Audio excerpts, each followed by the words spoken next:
Hello, ഇത് അശ്വതി അല്ലേ? നമ്മൾ പോലീസ് സ്റ്റേഷനിൽ നിന്നാണ് വിളിക്കുന്നത്.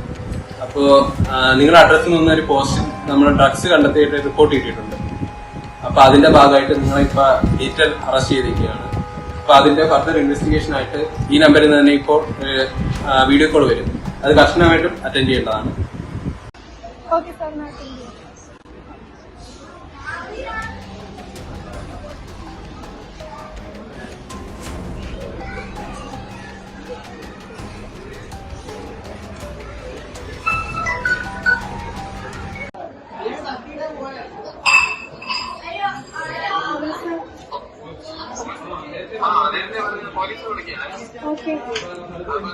ഇൻവെസ്റ്റിഗേഷന്റെ ഭാഗമായിട്ട് നിങ്ങളുടെ ബാങ്ക് അക്കൗണ്ട് ഡീറ്റെയിൽസും ആധാർ കാർഡ് ഡീറ്റെയിൽസും ഒന്ന് നമുക്ക് പാസ് ചെയ്യേണ്ടതാണ്.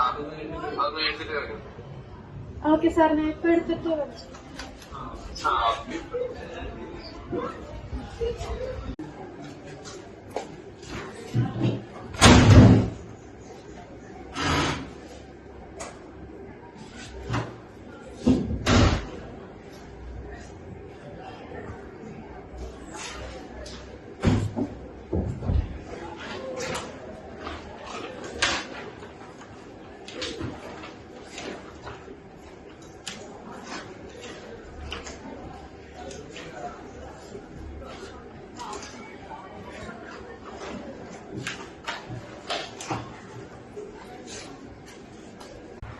ആ ബാങ്ക് അക്കൗണ്ട് നമ്പർ ഒന്ന് പറയണേ.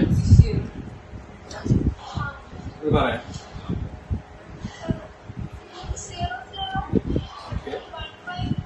ഓക്കെ 264000. ഇപ്പൊ അതിലേക്ക് 2 OTP വന്നാണ്. അതുകൊണ്ട് ഒന്ന് ഷെയർ ചെയ്യണേ.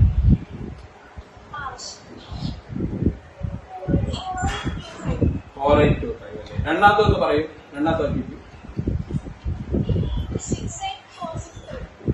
ഓക്കെ. ഇനി ഫെർദർ ആയിട്ടുള്ള ഇൻഫർമേഷൻസ് ഒക്കെ കുറച്ച് കഴിഞ്ഞിട്ട് അറിയിക്കുന്നതായിരിക്കും. ഓക്കെ ഓക്കെ, ശരി. പറഞ്ഞോളൂ. രാവിലെ പോലീസ് സ്റ്റേഷനിൽ എന്തോ വിളിച്ചിട്ട് എന്തോ ഡിജിറ്റൽ അറസ്റ്റ് എന്നൊക്കെ പറഞ്ഞു. പിന്നെ മനസ്സിലാവുള്ളൂ. കുറെ നേരമായി ടെൻഷൻ അടിപ്പിക്കാൻ വേറെ അത് വിളിച്ചതിന് പിന്നെ ഒരു മെസ്സേജ് ഒന്നും വന്നിട്ടില്ലേ? ഇല്ല, മെസ്സേജ് വരുന്നുണ്ട്. ഇത് നിന്റെ ബാങ്ക് അക്കൗണ്ടിൽ ബാങ്കിൽ നിന്നാണ് അക്കൗണ്ടിന് പൈസ പോയിട്ടുണ്ടെന്നാണ് പറയുന്നത്. അവര് നിന്റെ അടുത്ത് എന്താ പറഞ്ഞത്? എന്റെ പോസ്റ്റിൽ വന്ന 15 എന്തോ ഡീറ്റെയിൽസ്. നിനക്കെന്താ ബുദ്ധിയില്ലേ? നീ ഇപ്പൊ നടക്കുന്ന കാര്യങ്ങളൊന്നും അറിയത്തില്ലേ? ഇവിടെ ഇപ്പൊ എന്തൊക്കെ തട്ടിപ്പ് കിടക്കുന്നത്? ഇതിനെ അവർ പറ്റിച്ച. നമുക്കിത് പോലീസിൽ കംപ്ലൈന്റ് ചെയ്യാം. ഇതുപോലെയുള്ള ധാരാളം ഫ്രോഡുകൾ ഓൺലൈനിലൂടെയും മറ്റു മാർഗങ്ങളിലൂടെയും നമ്മളെ പോലെയുള്ള സാധാരണക്കാരെ പറ്റിക്കുന്നുണ്ട്. കോടിക്കണക്കിന് രൂപയും ലക്ഷക്കണക്കിന് ആളുകളെയുമാണ് ഇതുവരെ ഇവർ കിണയിൽപ്പെടുത്തിയിട്ടുള്ളത്.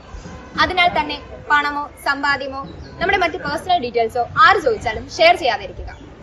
ഇത്തരം ഓൺലൈൻ തട്ടിപ്പുകളിൽ വീഴാതിരിക്കുക.